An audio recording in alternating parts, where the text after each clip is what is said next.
Long ago, in a peaceful kingdom, stood a beautiful royal palace beside a grand garden. The palace was tall and graceful, built of shining white marble with golden domes that sparkled in the morning sun. Colorful flags waved gently from its towers, and guards stood proudly at its grand wooden gates. Inside the courtyard, small fountains bubbled softly beside blooming flowers. It was the heart of the kingdom, strong, beautiful, and full of life.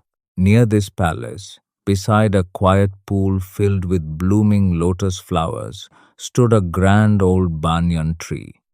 Its branches spread wide like protecting arms, and its roots hung down like long brown ropes swaying gently in the wind. The tree had stood there for many years, watching kings and queens walk by, listening to children laugh, and feeling the warmth of countless sunrises and sunsets.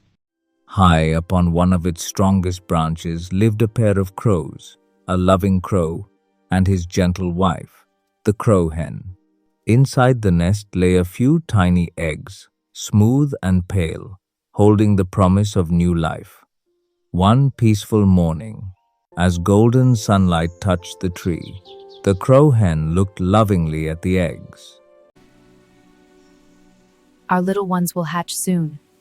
Yes, we must protect them always, Said the crow, smiling. They were filled with hope. They dreamed of teaching their little ones to fly, to search for food, and to sing joyfully in the morning sky. But deep beneath their nest, hidden inside a dark, twisting hollow of the ancient tree trunk, something sinister lay in wait. A long black snake lived there, silent as a shadow, deadly as a storm. His scales were smooth and glossy like polished obsidian, sliding over one another without a sound. In the darkness, his cold golden eyes burned like two wicked flames. He did not rush, he did not warn. He waited, patient, hungry, and merciless. One afternoon, when the crow and his wife had flown away in search of food, the snake slowly slithered out of his hollow. His tongue flickered as he moved upward along the tree bark.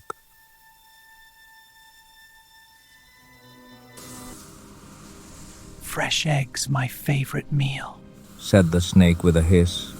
He reached the nest.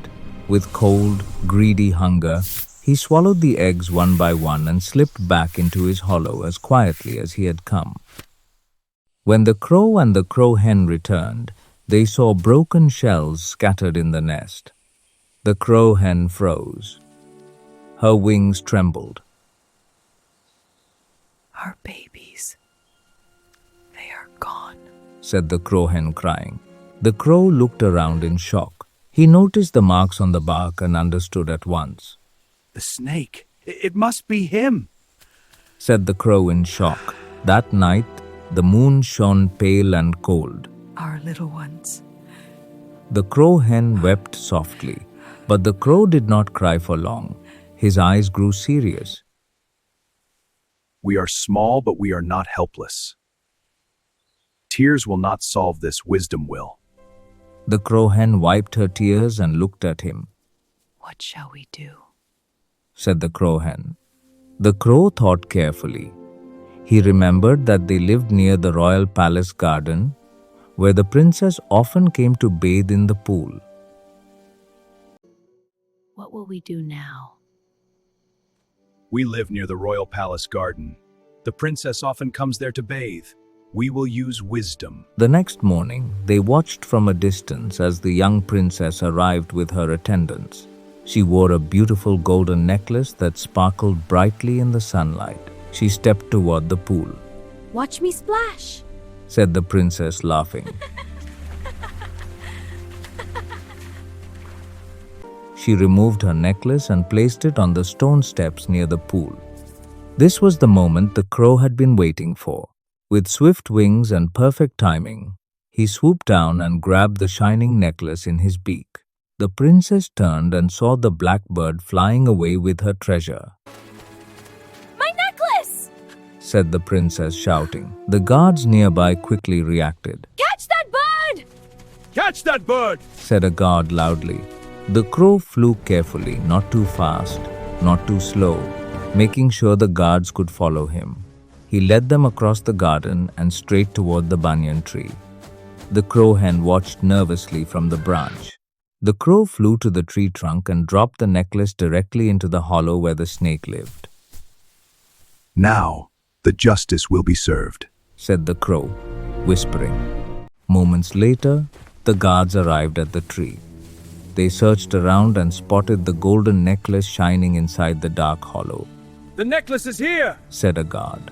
One of the guards reached his hand into the hollow to retrieve it. Suddenly, he felt something move. The guards quickly pulled snake. back and dragged out the creature hiding inside, Snake! said a guard in shock. The black snake hissed angrily, twisting and turning, but he could not escape.